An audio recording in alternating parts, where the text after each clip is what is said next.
के सभी राष्ट्र निर्माताओं को मेरा नमस्कार। मैं अखिलेश, असिस्टेंट प्रोफेसर शिक्षा शास्त्र, साईं पीजी कॉलेज फतेहपुर बाराबंकी, आपका आपके YouTube channel doctor AP education पर हार्दिक स्वागत करता हूं। हम सभी जान रहे हैं और समझ रहे हैं कि वर्तमान का जो समय है, जो परिवेश है, उस परिवेश में आपकी सापेक्षिक कक्षाएं नहीं चल पा रही हैं, इसलिए हम सभी ऑनलाइन क्लासेस का सहारा ले रहे हैं। इस टॉपिक को आप सीटेट के दृष्टिकोण से भी पढ़ सकते हैं। यदि आप डीएलएड फर्स्ट सेमेस्टर के छात्र हैं तो भी आप अपने परीक्षा की दृष्टि से इस टॉपिक को पढ़ सकते हैं। तो आइए हम पढ़ना प्रारंभ करें बाल विकास एवं शिक्षण शास्त्र को। यदि अभी तक आपने चैनल को सब्सक्राइब नहीं किया है तो चैनल को सब्सक्राइब कर लीजिएगा।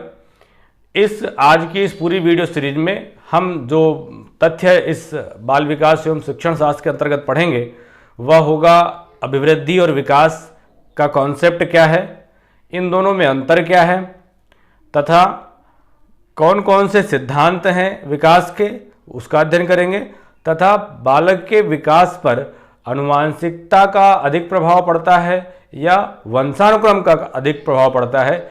इस तथ्य को हम आज अपने इस वीडियो सीरीज में जानने का प्रयास करेंगे। तो चलिए बिना समय गवाए पढ़ना प्रारंभ करते हैं। बाल विकास, जैसा शब्द लिखा हुआ है, बालक के विकसित होने की प्रक्रिया का अध्ययन हम सभी करेंगे। और हम सभी जानते हैं कि विकास एक ऐसी प्रक्रिया है जो सार्वभौमिक है या एक कोशिकीय जीव से लेकर जटिल मनुष्य में भी पाई जाती है। और यह प्रक्रिया जो है, विकास की जो प्रक्रिया है, वह गर्भधारण से प्रारंभ होती है और मृत्यु तक चलती रहती है। इसका मतलब ये काफ़ी बड़ा प्रोसेस है। तो इस विकास को अगर हम सरल शब्दों में कहें तो बालक के विकसित होने का जो अध्ययन है, यानी बालक की उम्र बढ़ने के साथ साथ उसके शरीर में क्या परिवर्तन आ रहा है, उसके व्यवहार में क्या परिवर्तन आ रहा है, उसकी समझ में क्या परिवर्तन आ रहा है, उसकी भाषा में क्या परिवर्तन आ रहा है, इन सभी परिवर्तनों को हम अपने अध्ययन क्षेत्र में सम्मिलित करेंगे। तो हम सभी जानते हैं कि ये विकसित होने की जो प्रक्रिया है ये सभी बालकों में होती है और एक समान होती है, परंतु इन सभी में जो गति है वह अलग अलग पेस, अलग अलग दर के आधार पर चलती रहती है।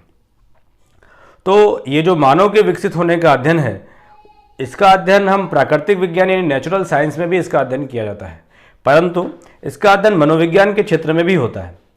तो मनोविज्ञान की जिस शाखा के अंतर्गत हम मानव के विकसित होने का अध्ययन करते हैं उसे बाल मनोविज्ञान कहा गया था, अब उसे बाल विकास कहा जाता है। या लगभग ये अपेक्षाकृत मनोविज्ञान की एक नवीन शाखा मानी जाती है जिसका लगभग विकास पिछले 50 वर्षों में होता आया है। तो आइए देखते हैं कि क्या है अभिवृद्धि और विकास। तो आप लोग ये समझ चुके होंगे कि ये किसी प्रकार के परिवर्तन है जो हमें बालक के विकसित होने के विभिन्न क्षेत्र जैसे मानसिक, शारीरिक, संवेगात्मक, इन सभी क्षेत्रों में देखने को मिल रहे हैं। तो ये यकायक नहीं होंगे, इन सभी विकसित होने की प्रक्रिया का एक स्टेप होगा, एक प्रोसेस होगा। तो दो प्रकार के परिवर्तन हम किसी भी बालक में देखते हैं। एक प्रकार के परिवर्तन ऐसे होते हैं जो हमें सामान्यतः दृष्टिगोचर हो जाते हैं, परंतु कुछ ऐसे प्रकार के परिवर्तन हमें बालक के स्वभाव में, शरीर में देखने को मिलते हैं जिनकी सिर्फ हमें अनुभूति होती है। जिनकी हमें अनुभूति हो पा रही है वे विकास की श्रेणी में रखे जाते हैं, और जिन्हें हम अपनी सामान्य आंखों से देखकर जान पा रहे हैं उन्हें हम वृद्धि की श्रृंखला में रखते हैं। तो इस पर श्रीमती हरलॉग जी का अध्ययन है और उन्होंने जो परिभाषा प्रस्तुत की और कहा कि बालकों में होने वाले क्रम से कोई परिवर्तन हो, क्रमिक और संगत परिवर्तनों के उत्तरोत्तर क्रम को विकास कहा जाता है। कैसा है? क्रमिक है, सिक्वेंशियल है और कोऑर्डिनेटेड है। ऐसे परिवर्तन के उत्तरोत्तर क्रम को, सक्सेसिव ऑर्डर को हम डेवलपमेंट कहते हैं, ऐसा हरलॉग जी ने कहा। एक और परिभाषा, ये सभी परिभाषाएं पूर्व की परीक्षाओं में पूछी गई हैं। ये कंटेंट बनाने के लिए मैंने जिन पाठ्यपुस्तकों का सहारा लिया है वह शिक्षा मनोविज्ञान की उच्चतम पुस्तकें हैं। उन सभी पुस्तकों का और पूर्व की परीक्षाओं में पूछे गए प्रश्नों का संकलन इस कंटेंट में मैंने किया है। तो ध्यान से एक एक तथ्य, एक एक परिभाषा को पढ़िएगा। वीडियो भले लंबा हो लेकिन तथ्य संपूर्ण होगा और यह आशा अपेक्षा दावा रहेगा कि आप जब इस टॉपिक को पूरा पढ़ लेंगे इससे संबंधित अधिकतम प्रश्नों को हल कर पाएंगे। ठीक है, तो हमने समझा कि परिवर्तन का एक क्रमिक और संगत परिवर्तनों का एक उत्तरोत्तर क्रम, जिसे हमने विकास का नाम दिया था। आगे फिर से परिभाषित करते हुए हरलॉक जी कहती हैं कि विकास के परिणाम स्वरूप नवीन विशेषताएं और नवीन योग्यताएं प्रकट होती हैं। ये पूर्व की परीक्षा में पूछी गई परिभाषा है। तो विकास के हम जानते हैं कि नवीन विशेषता आ रही है। उसको आपने कहा कि कोई वस्तु उठाने के लिए बोला तो वो पानी ले आया, ठीक है। उससे अगर किसी छोटे से बच्चे से आपने कहा कि जाओ पानी ले आओ, तो वो पानी समझ गया उस भाषा को, भले वो उस भाषा को उतने ही शब्दों में न बोल सके, तो वो अपनी माता के पास या अपने बड़ों के पास जाकर अपनी भाषा में पानी मांगने का प्रयास करता है, जैसे कहता है मम, ठीक है। इस तरीके से जो नवीन विशेषताएं हमें बालक की उम्र बढ़ने के साथ साथ देखने को मिल रही हैं, नवीन योग्यताएं जो हमें बालक के विकसित होने के साथ साथ देखने को मिल रही हैं, वे सभी नवीन विशेषताएं और योग्यताएं विकास कहलाती हैं। आगे देखें तो स्किनर क्या कहते हैं, इस पर बस 3 ही परिभाषाएं, ज़्यादा परेशान होने की जरूरत नहीं है। कहते हैं कि यह जो प्रक्रिया है ये सतत और धीमी धीमी प्रक्रिया है। विकास की प्रक्रिया यकायक नहीं होगी, रैंडमली नहीं होगी। यह कैसी प्रक्रिया है, यह सिक्वेंशियल है, ऊपर तो बात हो ही गई, और धीरे धीरे प्रकृत होने वाली प्रक्रिया है। अगर इस परिभाषा को याद करने का प्रयास करें कि विकास एक सतत और धीमी धीमी प्रक्रिया है, किसने कहा, तो स्किनर साहब ने कहा। तो धीमी धीमी मतलब स्लो, और स्किनर को अगर हम कहते हैं स्पिनर, तो स्पिन का मतलब भी धीमा है और यहाँ पर भी धीमा है। तो इस तरीके से आप अपनी परिभाषा को भी याद कर सकते हैं। कितनी बातें हम लोगों ने पढ़ ली। हम लोगों ने विकास, अभिवृद्धि और विकास के टॉपिक को हम लोग पढ़ रहे हैं, और हम सब ने अभी तक देखा है कि एक ऐसा परिवर्तन जो संगत है, धीरे धीरे है और क्रम में है, नवीन योग्यताओं और विशेषताओं को धारित करते हुए है, उन सभी परिवर्तनों के क्रम को हमने विकास का नाम दिया हुआ है। चलिए आगे बढ़े। तो चूंकि विकास के कॉन्सेप्ट को एक बृहद कॉन्सेप्ट कहा गया है, सिर्फ जो ये परिवर्तन है जो हम शरीर आँखों से देख पाते हैं और जो अनुभूत कर पाते हैं, दोनों प्रकार के परिवर्तनों को भी हमने विकास में ही रख दिया है। मनोवैज्ञानिकों ने विकास की श्रेणी में ही रखा है। इसलिए विकास में गुणात्मक परिवर्तन तथा परिमाणात्मक परिवर्तन, दोनों प्रकार के परिवर्तनों को शामिल किया जाता है। ये भी परीक्षा में पूछा गया प्रश्न है कि विकास में किन प्रकार के परिवर्तनों को सम्मिलित किया जाता है, गुणात्मक, परिमाणात्मक या ए और बी दोनों। तो ध्यान रखिएगा कि विकास, चूंकि आपने पहली लाइन में कहा था कि यह ऐसी प्रक्रिया है जो गर्भधारण से लेकर के मृत्यु तक चलती रहती है, तो इस पूरी प्रक्रिया में तो दोनों प्रकार के परिवर्तन देखने को मिलते हैं। जब आपको दोनों प्रकार के परिवर्तन देखने को मिल रहे हैं तो आप किसी एक को विकास नहीं कह सकते, इसमें दोनों प्रकार की परिवर्तन सम्मिलित किए जाएंगे। चलिए आगे समझें। तो परिमाणात्मक परिवर्तन क्या है कि शरीर के अंगों का आकार बढ़ रहा है, संरचना में परिवर्तन हो रहा है, जिनको आप माप सकते हैं, वो परिमाणात्मक परिवर्तन हो गए हैं।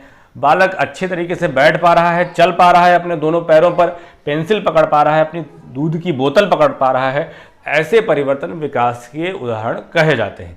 अब जरा सा देखें वृद्धि क्या है। विकास का कॉन्सेप्ट मेरे ख्याल से आप सभी को समझ में आ गया होगा। वृद्धि को अगर कहें तो वृद्धि से तात्पर्य क्या है, सिर्फ परिमाणात्मक जो परिवर्तन है। मैंने पूर्व में ही आपसे कहा कि जो दिखने वाले परिवर्तन हैं, जो मापने योग्य परिवर्तन हैं, उन सभी दिखने और मापने योग्य परिवर्तन, दिख तो विकास भी जाता है लेकिन वो अनुभूति करने वाला विषय होता है। तो ये जो मापने वाला परिवर्तन है उसको हमने वृद्धि नाम दिया। एक और शब्द का प्रयोग होता है परिवर्तन की श्रृंखला में इस अभिवृद्धि और विकास के अलावा, उसे हम परिपक्वता कहते हैं। तो परिपक्वता क्या है, तो बालकों में होने वाले उन शारीरिक प्रक्रियाओं को हम परिपक्वता कह सकते हैं जो स्वतः वह आनुवांशिक रूप से निर्धारित तथ्यों द्वारा निर्देशित होती हैं। यानी परिपक्वता का मतलब यह है कि एक निश्चित उम्र पर निश्चित योग्यताएं आ जाना, वो हम परिपक्वता उसे हम कह सकते हैं। तो फिलहाल यह शब्द भी परिवर्तन की श्रृंखला में हम पढ़ते हैं, इसलिए इस तथ्य का भी अर्थ हमें जानना चाहिए। आगे देखें तो कहा गया कि आखिर एक बालक की वृद्धि और विकास का अध्ययन, मनोविज्ञान की बहुत सारी विधियां हैं, किस विधि में आप इसका अध्ययन करेंगे? तो एक बच्चे की वृद्धि और विकास के अध्ययन की जो सबसे अधिक अच्छी विधि है उसे विकासीय विधि कहा जाता है। इसमें क्रॉस सेक्शनल हम इसका अध्ययन भी कर सकते हैं और कई सारी विधियां हैं जिनको आगे हम मनोविज्ञान की जब विधियां पढ़ेंगे तो उस पर चर्चा करेंगे। फिलहाल आप ये जानिए कि अभिवृद्धि और विकास के संबंध में जो सबसे अच्छी विधि है जिससे हम बालक के विकास का अध्ययन कर सकते हैं उसे विकासीय विधि कहते हैं। है क्या, इसको हम अगली वीडियो में चर्चा करेंगे। आगे देखें तो फटाफट हम अंतर देख लें थोड़ा सा समझने के लिए कि अभिवृद्धि और विकास में क्या अंतर है। आप सभी ने भी कहा कि रचनात्मक परिवर्तन हम जो है वो अभिवृद्धि कह सकते हैं और रचनात्मक और ध्वंसात्मक दोनों प्रकार के। ध्वंस का मतलब क्या है कि आपने कहा था कि गर्भधारण से मृत्यु तक की प्रक्रिया विकास है। तो एक उम्र के पश्चात शरीर की जो फॉर्मेटिव सेल्स हैं वो टूटना शुरू होती हैं और वहाँ पर टूट फूट की प्रक्रिया शरीर में प्रारंभ होती है। तो उस प्रक्रिया को भी चूँकि आपने मृत्यु तक इसकी सीमा बांध रखी है, इसलिए इस विकास की प्रक्रिया में रचनात्मक और ध्वंसात्मक दोनों प्रकार के परिवर्तन सम्मिलित होते हैं। आगे की बात करें तो वृद्धि में मात्रा या परिमाण संबंधी परिवर्तन के लिए प्रयोग किया जाता है। जैसे हम बात करें तो आपने कहा कि मात्रात्मक या परिमाणात्मक मात्रा या परिणाम संबंधी परिवर्तन वृद्धि की श्रेणी में रखे गए थे। यानी लंबाई, चौड़ाई, कद और भार में जो परिवर्तन है जिसे हम माप सकते हैं वो वृद्धि की श्रृंखला में है। और बालक की कार्य कुशलता, व्यवहार कुशलता और व्यक्तित्व में आने वाले परिवर्तन जो अनुभूति के विषय हैं ये सभी विकास की श्रृंखला में रखे जाते हैं। आगे की बात करें, संरचनात्मक परिवर्तन आपने देखा ही था और उस यानी बालक की भुजाएं मजबूत हो रही हैं, ये भी विकास का ही श्रृंखला है, परंतु इसे हम वृद्धि की श्रेणी में रख सकते हैं। उस भुजाओं से जो वो कार्य प्रणाली है, यानी जो जब उसके पैर मजबूत हो रहे हैं तो पैर मजबूत होने के साथ वो कितना अच्छे तरीके से दौड़ पा रहा है, वो जो दौड़ पा रहा है ये कितनी अच्छी तरीके से तुरंत मुड़ जा रहा है, ये जो प्रक्रियात्मक परिवर्तन है ये विकास की श्रृंखला में रखे जाते हैं।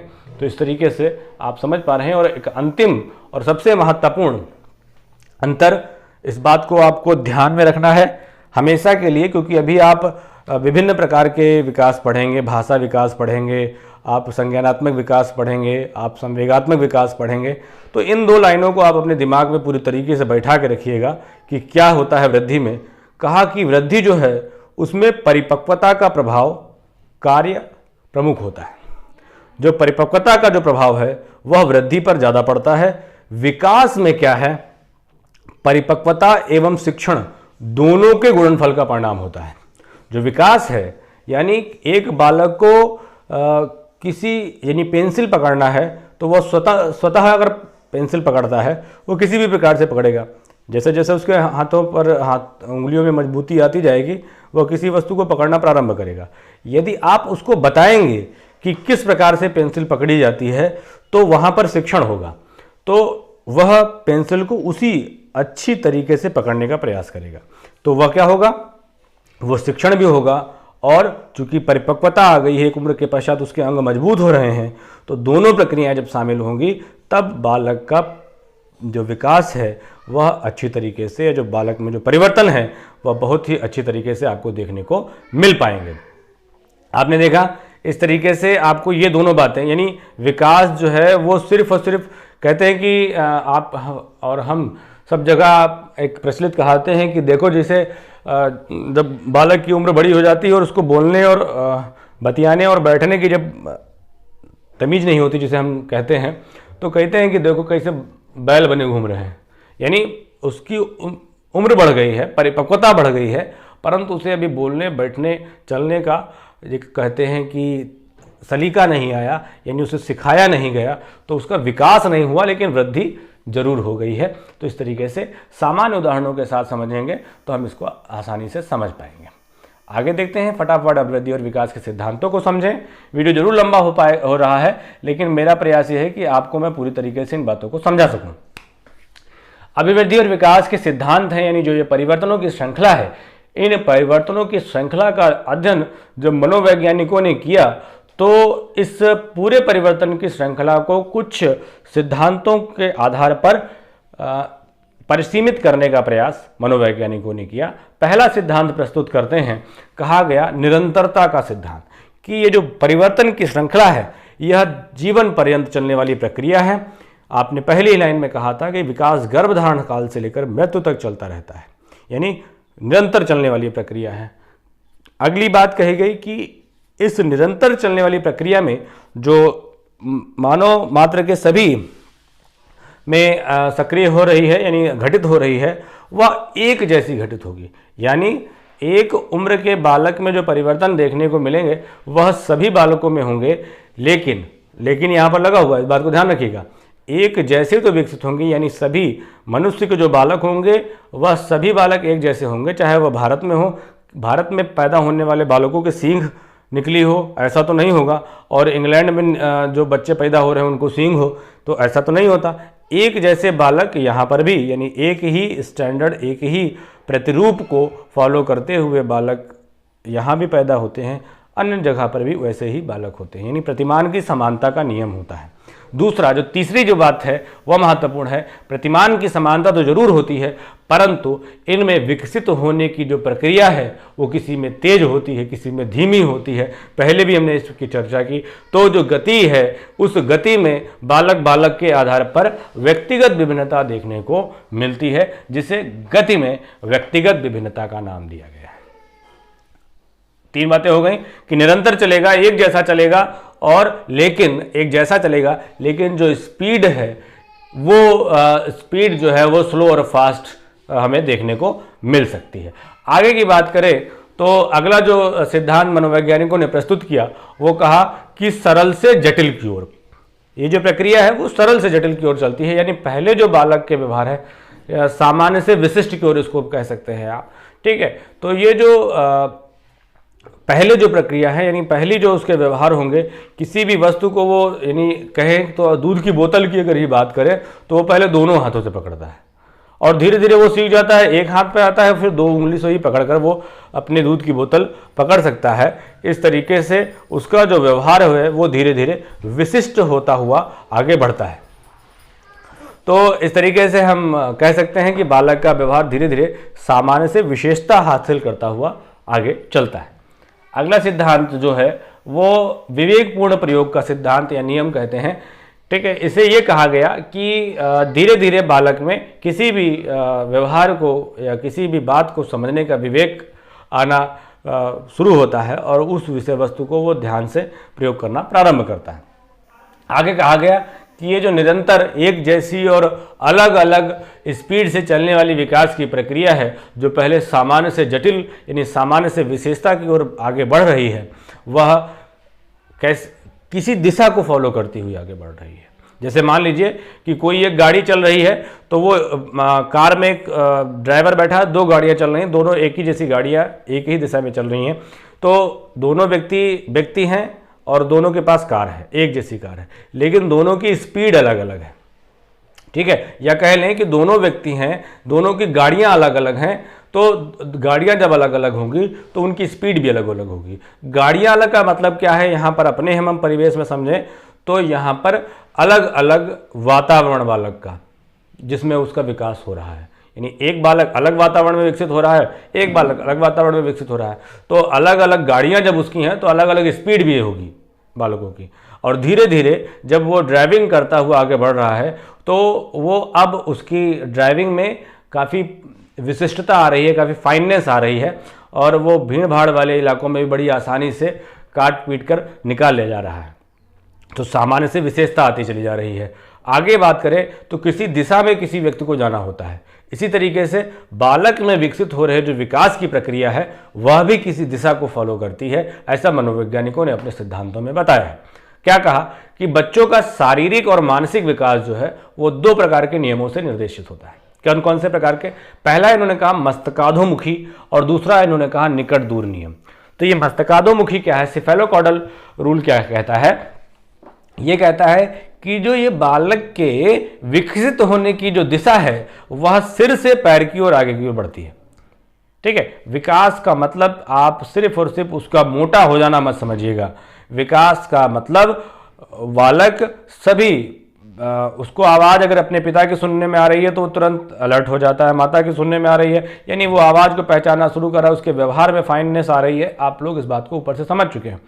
तो कहा गया कि बालक में जो विकसित होने की प्रक्रिया सिर से पैर की ओर आगे बढ़ती है, ऐसा मनोवैज्ञानिक मानते हैं। यानी पहले बालक अपने सर को उठाना शुरू करता है, धीरे धीरे उसके बाकी अंगों में उसका प्रभाव या बाकी अंगों पर उसका नियंत्रण प्रारंभ होता है। पहले सिर उठाता है, फिर बैठना सीखता है, फिर खड़े होना सीखता है। यानी धीरे धीरे जो विकसित होने की दिशा है वो सर से पैर की ओर आगे बढ़ती है। दूसरा नियम क्या कहा गया? दूसरा नियम कहते हैं निकट दूर नियम। यानी इन्होंने कहा कि पहले जो विकसित होने की प्रक्रिया है वो केंद्र से प्रारंभ होकर सिरे की ओर जाती है, यानी छोर की ओर जाती है। यानी पहले नाभि से विकसित होने की जो प्रक्रिया है, पहले भुजाएं मजबूत होंगी, भुजाएं मजबूत होने के बाद वह उसके बाकी क्षेत्रों पे उसकी विकसित होने का प्रभाव पहुंचेगा। तो ये हो गया आपका कौन सा नियम? विकासात्मक दिशा का नियम। दो प्रकार के विकासात्मक नियम हैं, मस्तकाधोमुखी और निकट दूर नियम। अगला जो नियम कहता है कि सामाजिक प्रत्याशा का नियम।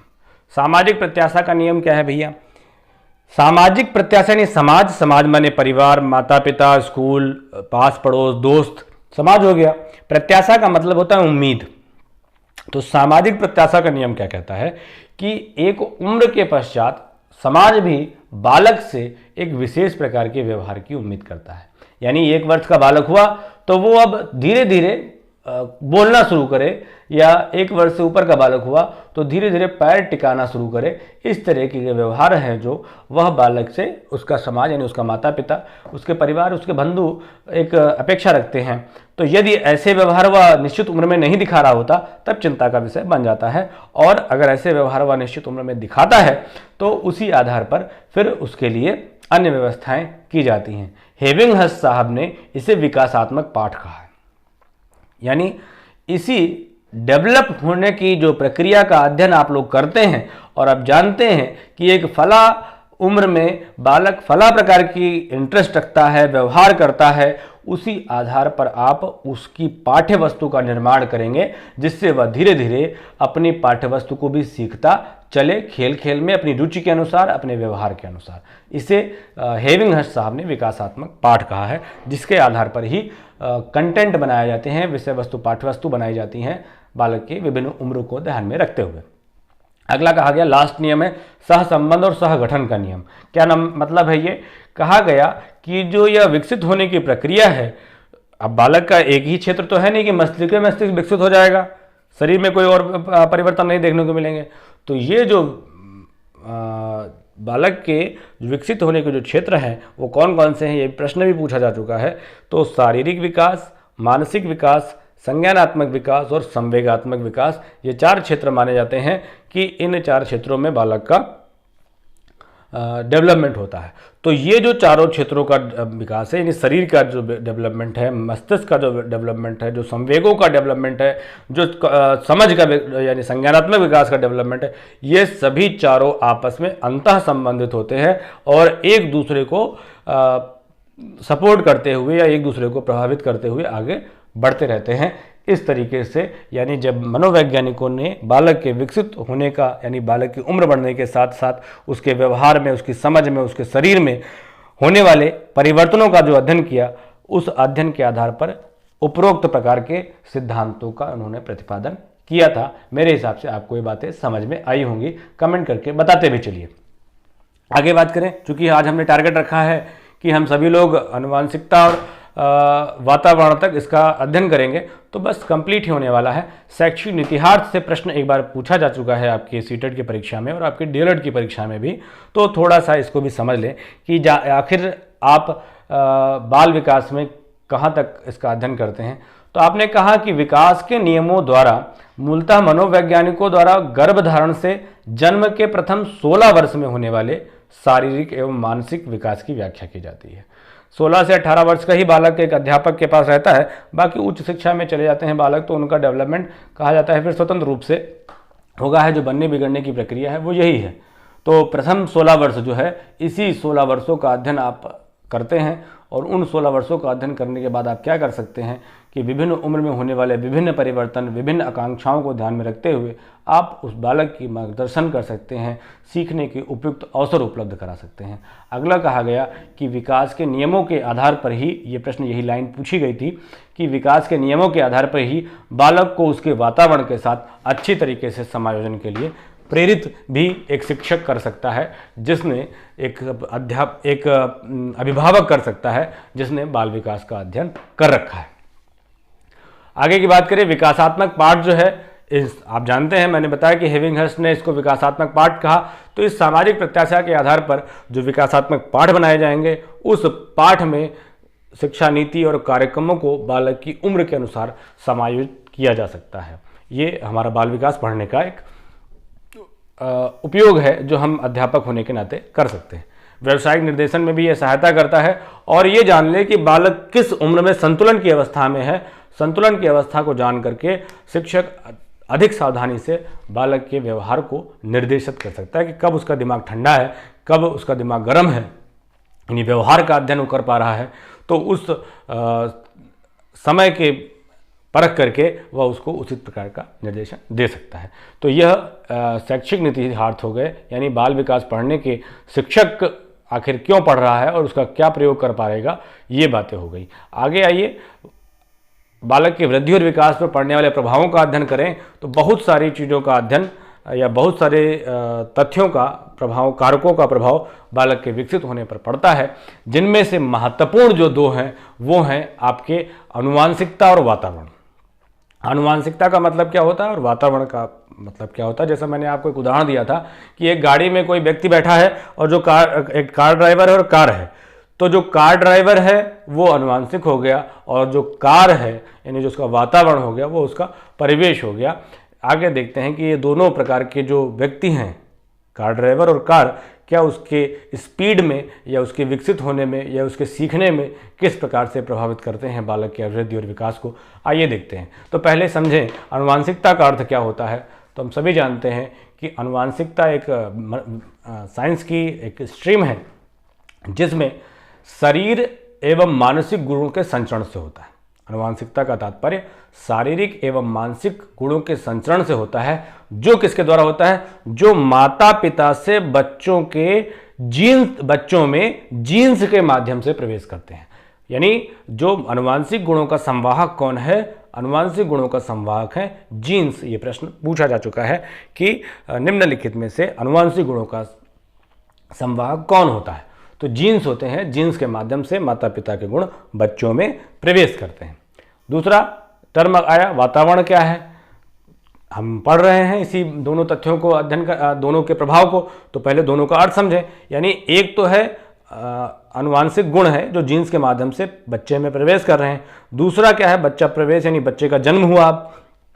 तो वे सभी उद्दीपक, वे आसपास के सभी लोग जो बालक को गर्भ धारण यानी गर्भ में जब से बच्चा आया है और मृत्यु तक उसको जो प्रभावित करने वाले लोग हैं, वो सब उसका वातावरण कहलाता है। अब ये जो माता पिता से प्राप्त गुण है और ये जो आसपास के लोग हैं, किस प्रकार से बालक के व्यवहार को निर्देशित करते हैं, इस पर मनोवैज्ञानिकों ने क्या कहा। बहुत सारे अध्ययन हुए, बहुत सारे विवाद हुए। इन सभी अध्ययनों का जो निष्कर्ष निकल कर आया वो ये कहा गया कि व्यक्ति का व्यवहार हो या व्यक्ति का विकास हो या व्यक्ति का व्यक्तित्व हो, इन दोनों पर आनुवांशिकता और वातावरण दोनों की अंतःक्रिया द्वारा निर्धारित होता है। यानी किसी एक को भी हम ये नहीं कह सकते कि सिर्फ आनुवांशिक गुणों का ही विकास बालक के वृद्धि और विकास पर पड़ता है। दोनों का प्रभाव बालक के वृद्धि और विकास पर पड़ता है। अब इसको लेकर विद्वानों में मतभेद रहा। अब इस विवाद को, यानी बालक के विकसित होने पर आनुवांशिकता का अधिक प्रभाव पड़ता है कि वातावरण का अधिक प्रभाव पड़ता है, इस पर विद्वानों में मतभेद रहा और इस मतभेद को एक नाम दिया गया प्रकृति पोषण विवाद। क्या नाम दिया गया? प्रकृति पोषण विवाद। इस प्रकृति पोषण विवाद में प्रकृति का अर्थ है आनुवांशिकता या जैविकीय विशिष्टता जो जीन्स के माध्यम से बच्चे में आई थी। और पोषण का मतलब है वातावरण, जिस परिवेश में उसका पोषण हो रहा है, जिस परिवेश में उसका डेवलपमेंट हो रहा है, वह प्रकृति पोषण विवाद के नाम से जाना जाता है। ये प्रश्न बहुत पूछे जाते हैं, इस बात को आप आराम से समझिएगा।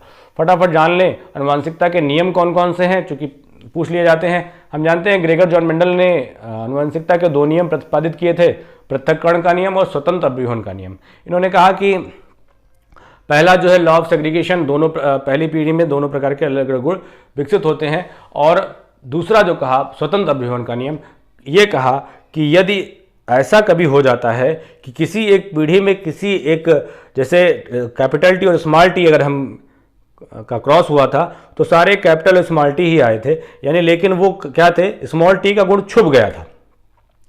तो उन्होंने कहा कि ऐसा नहीं है। स्वतंत्र अभिरोहण का नियम कहता है कि जरूर उस एक पहली पीढ़ी में वह स्मॉल टी का गुण छुप गया था, लेकिन अगला अगर आप capital T, small T, capital T और स्मॉल टी में अगर आप क्रॉस कराएंगे तो फिर से 50-50% के चांस मिलेंगे, कैपिटल टी के मिलेंगे और स्मॉल टी के भी मिलेंगे। यानी ऐसा नहीं कि किसी एक पीढ़ी में कोई गुण छुप गया तो वह सदैव के लिए छुप गया, आने वाली पीढ़ी में उस गुण के भी प्रदर्शन की उम्मीद रहती है। तो ये 2 प्रकार के गुण हो गए। अन्य की बात करें तो बीज कोष की निरंतरता का नियम, कई सारे हैं कि बीज कोष हमेशा फॉलो करता रहता है। किसने दिया? बीजमैन ने दिया। समानता का नियम, ये सारे नियम फिलहाल तो स्वीकार नहीं किए गए हैं, फिर भी नाम जान लीजिए। यानी बालक जैसा माता पिता होगा वैसा ही पुत्र होंगे, उसे समानता का नियम कहा गया। किसी ने कहा विभिन्नता का नियम, कहा जैसा माता पिता होता वो इससे अलग भी हो सकते हैं, उसे विभिन्नता का नियम। प्रत्यागमन का नियम दिया किसने? सोरेनसन ने दिया। अगला देखें अर्जित गुणों के संक्रमण का नियम।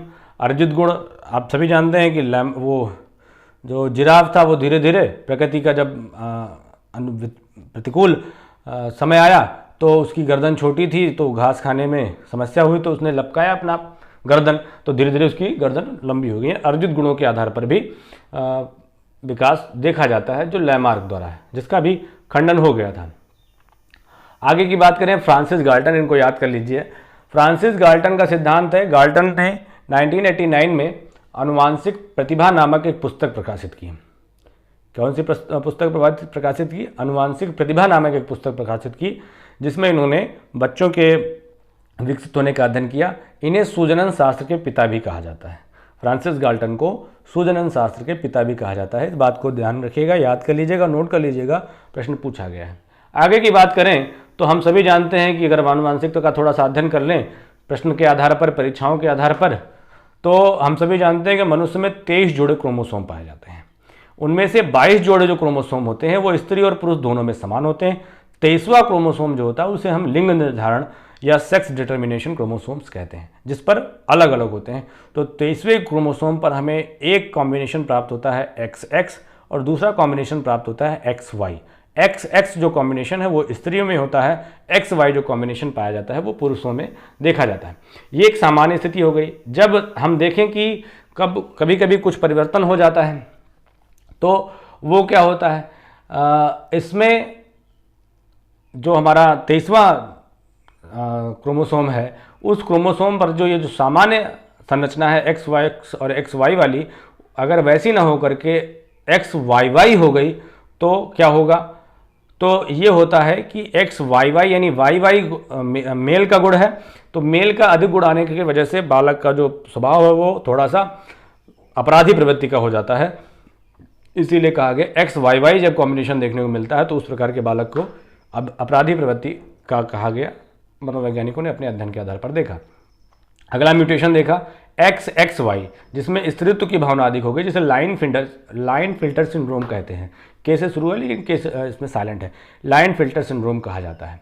ठीक है, ये मेल जरूर होता है लेकिन ये फीमेल होता है, look like a male but sterile. अगला होता है XO या X0 जिसे कहते हैं, जिसमें ये फीमेल के जैसा जरूर दिखता है क्योंकि फीमेल का गुण है। दूसरा यहाँ पर जो जोड़ा है वो जोड़े पर अगला क्रोमोसोम उपस्थित नहीं है, तो इसे टर्नर सिंड्रोम या लुक लाइक फीमेल और इसे स्टेराइल बट स्टेराइल होता है। एक और बात होती है जिसे हम डाउन सिंड्रोम कहते हैं। डाउन सिंड्रोम क्या होता है?